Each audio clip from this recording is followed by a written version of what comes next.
Yon, kamusta po mga boss chip? Sa unang pagkakataon nga po, isusubukan ko magluto ng orange chicken. Chicken breast nga po yung gagamitin ko dyan mga boss chip. Hiniwa-hiwa ko na nga po siya ng parang ganyan. Kayo na pong bahala kung gaano karami yung lulutuin ninyo, kung ilan po kayong kakain. Simulan na nga po natin mga boss chip. Gagawa na nga tayo ng coating niya. Lagyan ko na nga po siya ng paminta. Kalahating kutsarita po yan. Kalahating kutsarita din po ng asin. Kalahating kutsarita ng paprika. And then, 2 kutsara po ng harina. Kung wala po kayong harina, pwede pong cornstarch. Magbiyak din po tayo ng itlog mga boss chip. Patakan natin ng kaunting sesame oil. Yan. At pagkatapos nga, malamig na tubig. Konti lang po. And then, pagsama-samahin na natin sila hanggang makabuo nga tayo ng ating butter.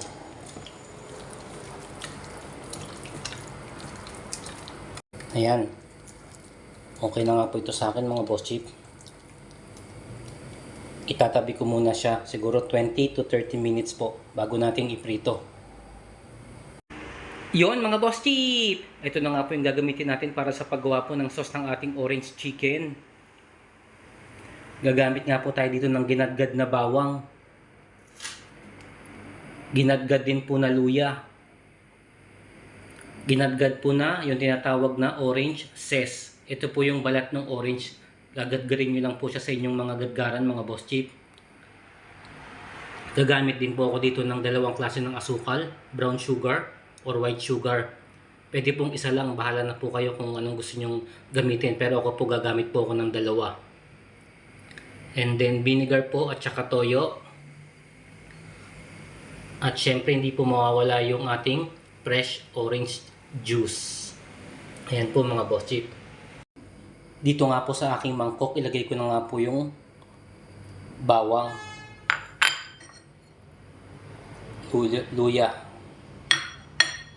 yung orange zest, brown sugar, 2 kutsara po yan, tapos 1 kutsara ng puting asukal, tapos 2 kutsara po ng white vinegar, 1 kutsara po ng toyo, at syempre ilagay na po natin tong orange juice. Yan.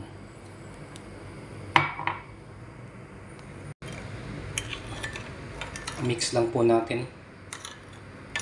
Sandali mga boss chip.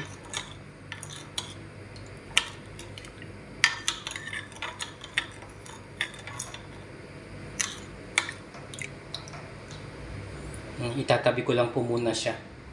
Ready na nga po yung ating frying pan. Mainit na nga rin po yung mantika natin. Kaya magprito na nga po tayo ng ating manok.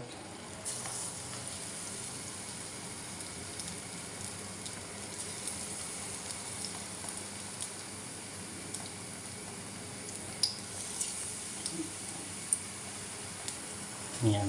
Huwag niyo pong pupunuin masyado para hindi po ma-overcrowded mga boss chip. Maluto po ng maayos yung mga manok.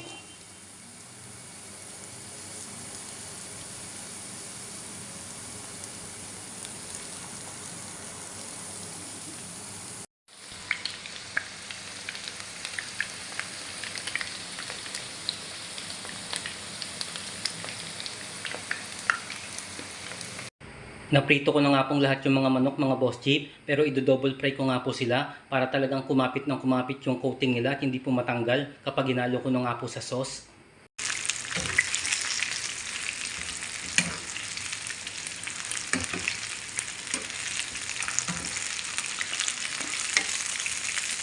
Nahango ko na nga po yung mga manok mga boss chip, kaya naganda na nga po tayo ng isa pang kaldero para po sa sauce.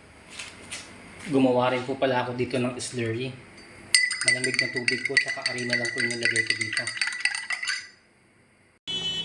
Ayan, ilalagay ko na nga po yung sauce.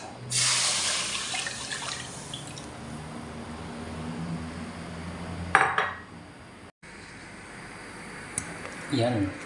Halu-haluin lang po natin mga boss chip.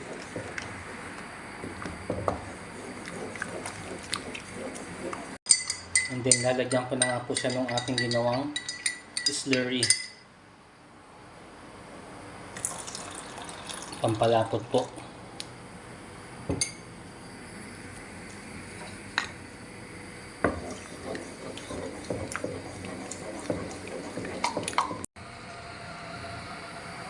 Ayan na mga boss chip.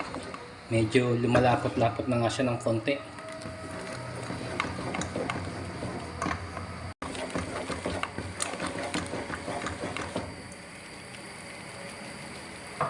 Lalagay ko na nga po yung chicken mga boss chip. Yun. Orange chicken. Dali. Amoy pa lang. Alam nyo po yung orange na nilagyan ng ng luya. Tapos meron pang bawang.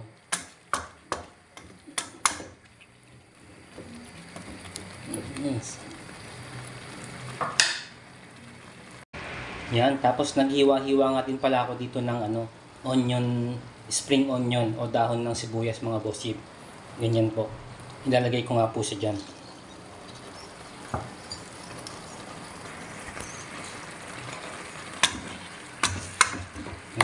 Konting-konti na lang mga boss chip. Ready na po ito.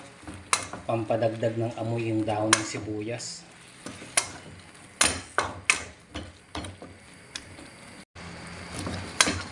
Yan, ready na nga po ito mga boss chip.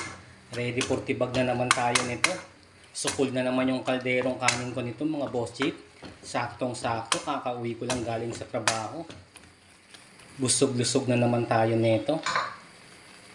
Iyon mga boss chip! Nakatapos na nga po tayo ng ating putahe ngayong araw na ito. Hindi na nga po masama sa first time. Unang beses ko nga lang pong niluto ito. Ito na nga po yung kanyang kinalabasan mga boss chip. Kung nagustuhan nyo nga po sana yung video ko ngayon, huwag nyo po sana kalimutan mag-like, share, comment, at pakisubscribe na rin po ako mga boss chip. Lalong-lalo na po yung mga nagsisimula pa lamang po na gustong matuto ng mga simpleng lutong bahay. Naririto po kayo sa tamang channel mga boss chip. Sige na po muna. Excited na po akong kainin to. Salamat po ng marami sa inyo. Mag-ingat po kayo palagi dyan mga boss chip.